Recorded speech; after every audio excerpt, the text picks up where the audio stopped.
जीवन उतार चढ़ाव से भरा हुआ है। जीवन में परिश्रम तो हर कोई करता है, लेकिन सफलता जरूरी नहीं कि हर एक व्यक्ति को मिल जाए।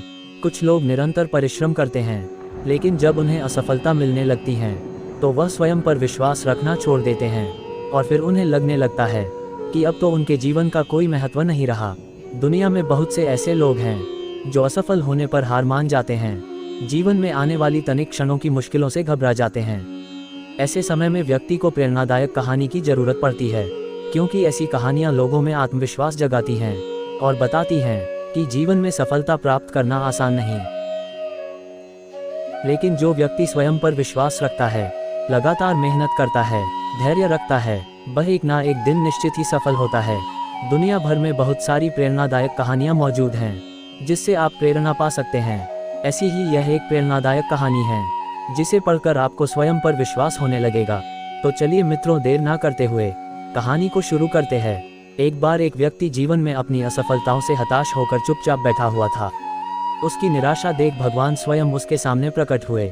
उस व्यक्ति ने भगवान से पूछा, मैंने अपने जीवन में बहुत कड़ी मेहनत की, लेकिन मुझे अब तक सफलता नहीं मिली। मैं लगातार असफलता प्राप्त करते जा रहा हूँ। अब आप बताइए कि मेरे जीवन की क्या कीमत है। इस पर भगवान मुस्कुराए और मुस्कुराते हुए उसे एक लाल चमकदार छोटा सा पत्थर थमा दिया। व्यक्ति ने पूछा, इस पत्थर का मैं क्या करूं? ईश्वर ने कहा, तुम इस पत्थर को लेकर जाओ और बाजार में इसकी कीमत जानकर आओ। ध्यान रखना, इस पत्थर को बेचना नहीं है। ईश्वर के कहे अनुसार वह व्यक्ति उस लाल चमकदार पत्थर को लेकर बाजार में उसकी कीमत जानने निकल पड़ता है। सबसे पहले उसे राह पर एक संतरा बेचने वाला आदमी दिखता है। वह सबसे पहले उस आदमी के पास जाता है और पूछता है, भाई तुम इस लाल रंग के पत्थर का क्या कीमत दोगे? संतरे वाला पत्थर के सुंदर रंगों को देखकर कहता है, तुम इस पत्थर के बदले में मुझसे 5-6 संतरे ले जा सकते हो। व्यक्ति ने कहा कि मुझे तो इस पत्थर को बेचना नहीं है। यह कहकर वह आगे बढ़ जाता है। आगे राह में उसे एक सब्जी वाला दिखता है। उस सब्जी वाले से पूछता है कि भाई तुम इस लाल रंग के पत्थर को कितने में खरीदोगे? सब्जी वाला भी उस पत्थर की खूबसूरती से आकर्षित होकर कहता है कि तुम्हें इस पत्थर के बदले में मैं एक बोरा आलू दे सकता हूँ। बताओ, बेचोगे इस पत्थर को? व्यक्ति कहता है, नहीं, मुझे इस पत्थर को नहीं बेचना है।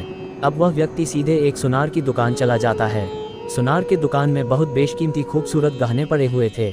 वह व्यक्ति अब उस सुनार को पत्थर दिखाते हुए पूछता है कि इस पत्थर की कीमत क्या लगाओगे? सुनार बहुत ध्यान से उस पत्थर को देखता है। अंत में वह कहता है कि इस पत्थर के बदले में मैं तुम्हें 1 करोड़ रुपए दे सकता हूँ। लेकिन वह व्यक्ति बोलता है कि मुझे इस पत्थर को नहीं बेचना। सुनार को लगता है कि शायद दाम कम बता रहा हूँ, इसीलिए वह पत्थर बेचने से मना कर रहा है। इसीलिए सुनार पत्थर की कीमत बढ़ाकर 2 करोड़ कर देता है। लेकिन वह व्यक्ति तब भी यही कहता है कि मैं इस पत्थर को तो बेच ही नहीं सकता। सुनार के दुकान से निकलकर वह व्यक्ति अब हीरे की दुकान में घुसता है, जहां पर बहुत बेशकीमती रत्न पड़े हुए थे। व्यक्ति हीरे के दुकानदार को पत्थर दिखाते हुए इसकी कीमत पूछता है। हीरे का व्यापारी लगभग 10 मिनट तक पत्थर को बहुत ही बारीकता से जांच करता है और अंत में वह एक मलमल के कपड़े पर उस पत्थर को रखकर उसके सामने अपना सिर टेक लेता है। व्यक्ति पूछता है कि इसकी कीमत कितनी है? तब हीरे का व्यापारी कहता है, अरे भाई, तुम्हें यह कहाँ से मिला? यह तो दुनिया का अनमोल रत्न है, जिसे दुनिया की पूरी दौलत लगा दो तब भी खरीदा नहीं जा सकता। यह सुन वह व्यक्ति बहुत अचंभित हो जाता है और वह सीधे ईश्वर के पास आता है और सारी घटना भगवान को बताता है। उसके बाद पूछता है कि ईश्वर, अब तो बताए कि मेरे जीवन की कीमत क्या है? तब ईश्वर कहते हैं कि संतरे वाले, सब्जी वाले, सुनार और हीरे वाले सभी ने तो तुम्हें तुम्हारे जीवन की कीमत बता दी है। व्यक्ति कहता है, मैं समझा नहीं। तब ईश्वर उसे विस्तारपूर्वक समझाते हुए कहते हैं कि तुम किसी के लिए पत्थर के टुकड़े के समान हो, तो किसी के लिए अनमोल रत्न। जिस तरह सभी ने अपनी अलग अलग जानकारी के हिसाब से इस पत्थर की कीमत बताई, लेकिन उस हीरे के व्यापारी ने इस पत्थर की असली पहचान कर ली। ठीक उसी तरह इस दुनिया में तुम बहुत से लोगों के लिए एक मामूली इंसान हो। भले ही तुम में कितना भी हुनर क्यों ना हो, लेकिन वक्त के साथ यह हुनर जरूर निखर कर आता है। तुम्हें बस परिश्रम और धैर्य की जरूरत है। इस कहानी से हमें यही शिक्षा मिलती है कि हर मनुष्य को खुद पर विश्वास रखना चाहिए। यदि व्यक्ति को खुद पर विश्वास नहीं है तो उसके जीवन की कीमत कुछ भी नहीं, क्योंकि जिसे खुद पर विश्वास होता है और वह परिश्रम करता है तो एक दिन हीरे के व्यापारी की तरह उसकी कीमत लोगों को समझ आने लगती है। मेरे प्यारे मित्रों, आपको हमारी यह कहानी कैसी लगी? कमेंट करके जरूर बताएं और चैनल पर नए हैं तो हमारे YouTube चैनल MP हिंदी प्रेरक कहानियाँ को लाइक, शेयर और चैनल को सब्सक्राइब कर बेल आइकॉन को दबाएं, जिससे आपको ऐसी ही कहानियाँ सुनने को मिलती रहे।